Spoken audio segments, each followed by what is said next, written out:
আসসালামু আলাইকুম। ঈদ মুবারক, ঈদ মুবারক, ঈদ মুবারক। কেমন আছেন সবাই? আশা করি সবাই ভালো আছেন এবং পরিবারের সাথে খুব আনন্দের সাথে ঈদ কাটাচ্ছেন। আমারও ঈদটা খুবই ভালো শুরু হয়েছিল সকালে। সকালে হচ্ছে আমি যেখানে থাকি আমেরিকাতে এখন নামাজ পড়লাম। নামাজ পড়ে হচ্ছে কমিউনিটি গ্যাদারিং করলাম এবং সবাই মিলে হচ্ছে বাংলাদেশের খেলা দেখার প্ল্যান করলাম। ভাবলাম যে হচ্ছে ঈদের আনন্দকে আমি দ্বিগুণ করে নিব বাংলাদেশ যখন হচ্ছে নেপালের সাথে খেলতে নামবে এবং বাংলাদেশ দলের টপ অর্ডাররা ভালো পারফর্ম করবে। কিন্তু সে আশায় গুড়ে বালি বাংলাদেশ দল নেপালের সাথে ব্যাটিং করতে নেমে প্রথমেই হচ্ছে ব্যাটিং বিপর্যয়ের মধ্যে পড়ে এবং 85 রানের মধ্যে বাংলাদেশের প্রথম আটজন ব্যাটসম্যান আউট হয়ে যান।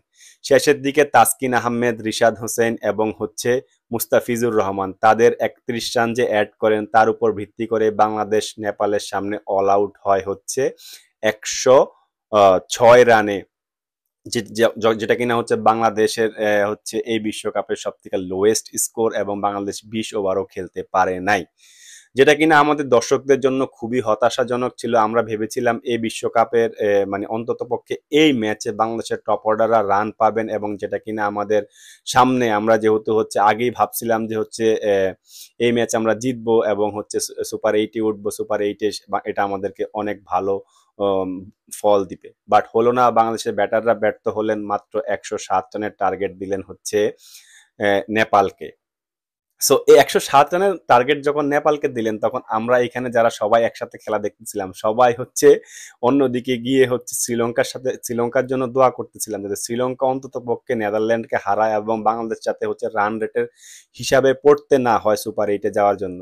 আমাদের মনে হয় সেই আমাদের দোয়াই হচ্ছে শ্রীলঙ্কা এত ভালো ব্যাটিং করে, শ্রীলঙ্কা হচ্ছে নেদারল্যান্ডের সাথে হচ্ছে 201 রান গড়ে, যেখানে হচ্ছে শ্রীলঙ্কা 150 রান করতেই হচ্ছে এই বিশ্বকাপে তাদের অবস্থা টাইট হয়ে যাচ্ছিল। সো বাংলাদেশিদের দোয়ায় হচ্ছে অন্তত পক্ষে শ্রীলঙ্কারা 201 রান করে।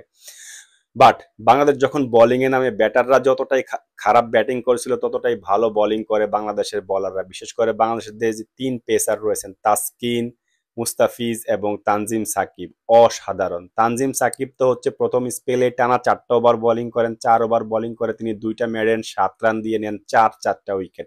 সেইখানেই হচ্ছে নেপাল খেলা থেকে ব্যাকফুটে চলে যায় এবং তাকে তানজিম সাকিব হচ্ছে রেকর্ড করেন একমাত্র বলার হিসাবে যিনি কিনা টি-20-তে 21টা ডট বল করার হচ্ছে খ্যাতি অর্জন করেন, যেটা কিনা হচ্ছে বাংলাদেশের পেসারদের জন্য একটা গৌরবের কথা, যেটা কিনা হচ্ছে বাংলাদেশ দলের জন্য একটা গৌরবের কথা। সো পাওয়ার প্লেতে হচ্ছে তানজিম সাকিবের তোপের কারণে হচ্ছে নেপাল বেশি রান করতে পারে নাই, মাত্র হচ্ছে 24 রান করে 5 উইকেট হারায় ফেলে। অন্যদিকে হচ্ছে বাংলাদেশের স্পিনাররা যখন আসেন তখন নেপালের ব্যাটাররা কিন্তু ভালোই হচ্ছে সিঙ্গেল নিয়ে নিয়ে হচ্ছে রোটেট করে খেলতেছিলেন। তাদের 6 নম্বর উইকেট পার্টনারশিপ ছিল প্রায় 50 রানের মতো বা তার বেশি। বাট শেষের দিকে যখন হচ্ছে রান আর বলের মধ্যে ডিফারেন্স বেড়ে যায় তখনই হচ্ছে অ্যাকশনে আসেন বাংলাদেশের কাটার মাস্টার মুস্তাফিজুর রহমান। তার এই কাটারের বিধ্বংসীর কারণেই হচ্ছে নেপাল শেষের দিকে যখন 2 ওভারে 22 রান দরকার তখন 19তম ওভারে হচ্ছে মুস্তাফিজুর রহমান করেন হচ্ছে মেইডেন ওভার এবং উইকেট তুলে নেন একটি। যে ব্যাটসম্যানের উইকেট তুলে নেন তিনি ছিলেন নেপালের শেষ ভরসা এবং শেষ পর্যন্ত নেপাল বাংলাদেশের সামনে অল আউট হয় 84 রানে, 85 রানে এবং বাংলাদেশ এই ম্যাচটা জিতে নেয় 21 রানের ব্যবধানে।